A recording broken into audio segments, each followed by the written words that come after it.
Okay, so here's round one. I go ahead and keep Vampire Lacerator and 4 lands, a Ruthless Coldblade, and a Myra's Toll. Hopefully what I'll be able to do is get him down really low really fast and Myra's Toll away something that'll, slow me down. Hopefully I won't keep drawing lands.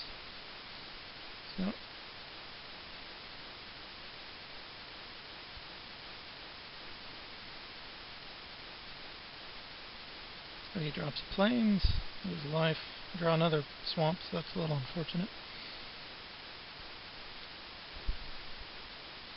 And I have the 1-drop, 2-drop, so it's pretty good. I only need 2 more attacks, and then both my guys will be turned on, or one turned off, one turned on. So he's playing white-green. It's a relatively good sign. The better players don't tend to play white-green. He's playing 3 colors, and he's drawn all 3 by turn 3. That's absolutely insane, but it happens. Fortunately, because he's playing 3 colors, he doesn't have his double green to regenerate his Riverboa yet. So I go ahead and attack into it. Take him down to 10, so got a 4-2 and a 2-2 and another 4-2. And I'll wait on my Myra's Toll until he's down to the same amount of cards in hand as I have swamps in play. So I can take, I can coercion him. So he just drops another land. I draw Adventuring Gear. I'm going to go ahead and play it. Equip one of my guys. Let's see. Could have equipped a Coldblade, I guess, but this achieves a similar result. If I equip the Coldblade, I attack, I hit him for 6, and he regenerates this way. I suppose then maybe I could have got a little more through, huh? See, Adventuring Gear on my guy. He becomes a 6/4. Then he can kill my Ruthless Coldblade, but then take 10. Oh, then he wouldn't be able to. That's interesting. So I'm just wondering about what tricks he has in hand. So maybe that would have been the better way to go, huh? That would have been 2, 4, 6. No, I just would have hit him for 6 and they would have regenerated. But then I could also have hit him for 8, so I could have hit him for more. But this way I definitely hit him for 8 anyway, right? But he gets to kill one of my guys. Okay, anyway.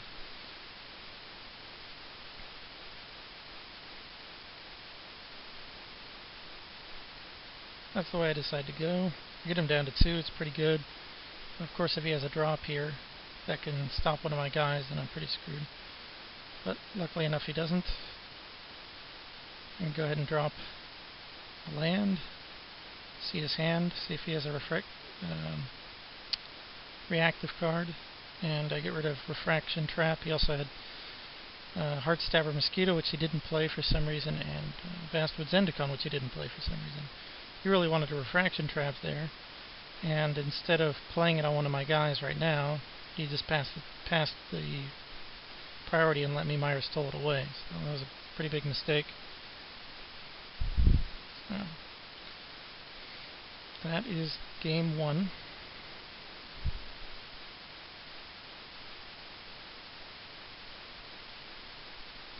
So this game, he's playing first. I have 1 swamp, a Lacerator, a Marauder. It's like Marky's going on to game 3.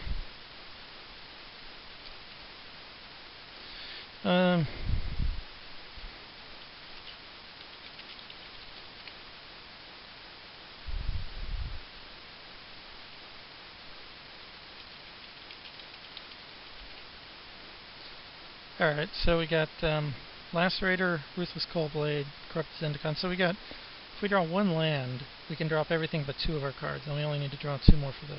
So, I think with 18 swamps, this is what, 4, 5, 6 cards out of the deck. So there are 17 swamps left, right, in the deck. And what is that? 17, 13, 16. So I've got more than a 50-50 chance of drawing a swamp, and I have 2 turns to do that. So this just seems like one of those plays that's kind of it's difficult and you worry about it because you can just auto lose with a hand like this, but I think you got to go for it. Okay, swamp, swamp. So I'm definitely doing okay now. As long as he doesn't draw like a second turn this is chosen or something, or a generator.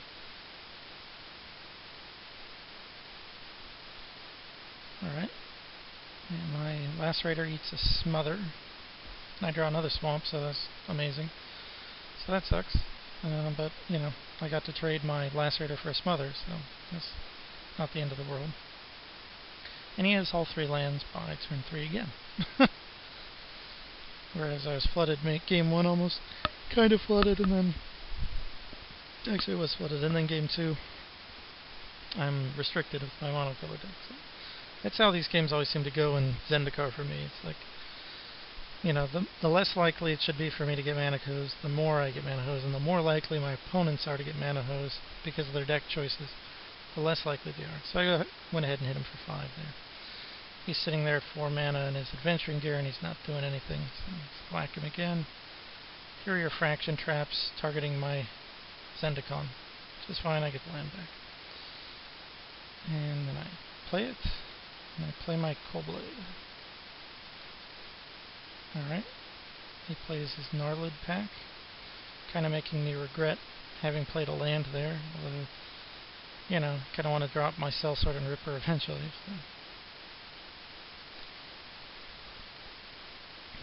So there I just dropped my Scorpion. He goes up to 6 lands, 2 of each, 2 cards in hand. There's my... So I'm just going to pump up my Marauder and evasion him for 4.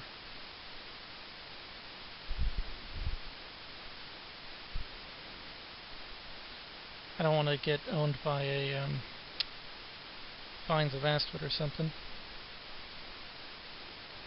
So once again, I'm just going to do the same thing. If he has Arrow Volley Trap, I don't want to lose 2 of my guys to it. So go ahead and swing away. For 4. It's unlikely he's going to be able to beat us at this point unless he starts doing something. So I'm going to drop my Sellsword. Even if he had Wrath of Gods here or something, I can drop Crypt Ripper. Alright.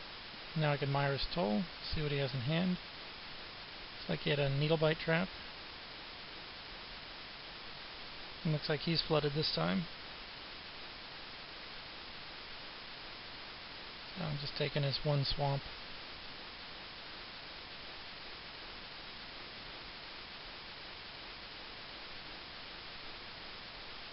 And swinging away. Since I didn't draw a land, I can't Tome Hex his guy, so I might as well trade for his. Then I'm just going to drop my Ripper, because he has nothing. Yeah, it's game. So, that was pretty easy round 1. Even though he was playing 3 colors and he got all of his colors, he was still flooded. And game 1, he just wasn't... I don't know, I think he made a lot of mistakes game 1, so that's why we won there. Otherwise, I think we would have at least had a much harder time winning. So, okay, I'll see you guys in round 2.